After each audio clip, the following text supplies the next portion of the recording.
अब्दुल्लाह इब्न अमर कहने लगे ये मैंने अपने पास से नहीं कहा, ये मैंने नबी पाक से सुना हुआ है। हुजूर सैयद आलम सल्लल्लाहु अलैहि वसल्लम बैठे थे तो हुजूर ने फरमाया शराब ये नशा ये बुराइयों की माँ है। और फिर हुजूर ने एक मिसाल बयान फरमाई। नबी रहमत अलैहिस्सलाम ने फरमाया बनी इसराइल का एक वाकया है।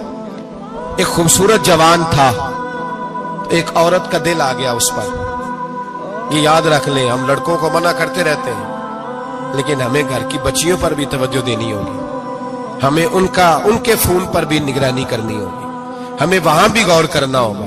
इसलिए कि अगर कोई बच्ची गुंजाइश ना दे तो मेरा ख्याल है कि लड़का जुर्रत करने की ताकत नहीं रखता, तो वहां भी उनकी अम्मा से कहे कि पाबंदी लगाए, बच्ची किसी का मोबाइल लेकर के कहीं उसको इस्तेमाल तो नहीं कर रही, इस पौधे पर भी तवज्जो दे, दरख्त बनने से पहले इसकी भी निगरानी करें, यह भी बड़ा जरूरी काम है।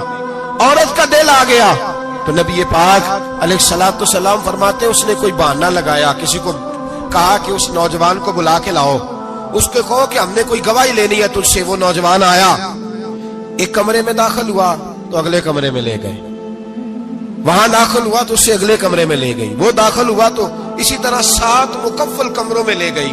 मेरे करीम रसूल मेरे महबूब पाक अलैहिस्सलाम फरमाते, सहाबा को समझा रहे हैं मीठे लबो लहजे में, फरमाते जब सबसे पिछले कमरे में ले गई तो एक लड़का बंधा हुआ था वहां रस्सियों से, शराब का प्याला पड़ा हुआ था।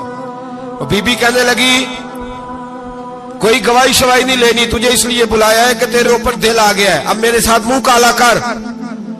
तो वो जवान कहने लगा नहीं, मैंने अपने नफ्स को पाक रखा हुआ है, मेरी नजर भी पाक है, दिल भी पाक है, और उसकी बरकत यह है कि रब ने मेरी रूह को भी पाक रखा हुआ है, तो मैं ये हरकत नहीं कर सकता। पाक लोग पलीद कामों की जानिब तवज्जो नहीं करते, मैं ये हरकत नहीं कर सकता। इकबाल ने अपने बेटे को दुआ दी थी, उसने कहा था हया बाकी नहीं है जमाने की आंख में, खुदा करे कि रहे तेरी जवानी बेदाग, खुदा करे कि रहे तेरी जवानी बेदाग। कहा मेरे साथ मुंह काला कर, उसने कहा मैं नहीं करता। कहने लगी चल फिर इसको कत्ल कर, इसको मैंने बांधा हुआ।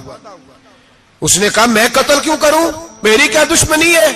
कहा फिर शराब पियो, कहा मैं शराब भी नहीं पीता। तो कहने लगी अब तो मैंने तुझे अपने चुंगल में फांस लिया है, अब तू यहां से बच के जा नहीं सकता, और अगर तू बाहर जाएगा तो मैं शोर करूंगी, लोग जमा करूंगी, इसने मेरी इज्जत आबरू पे हाथ डाला है, तो तू बच तो नहीं सकता, एक काम तो करना पड़ेगा।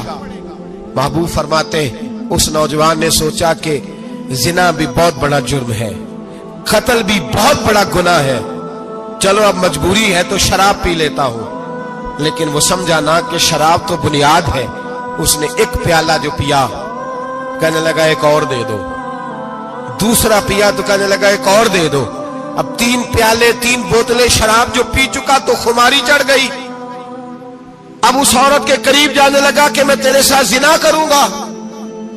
उसने कहा जब तक मैं करीब नहीं आने दूंगी जब तक तू इसे कत्ल न करे।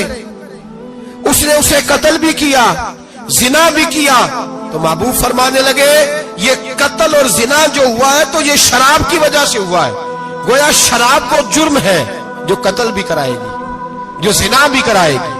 और अगर आप नशई को देखें, अगर आप शराबी को देखें तो क्या वो डकैतियां नहीं करता फिरता, वो चोरियां नहीं करता?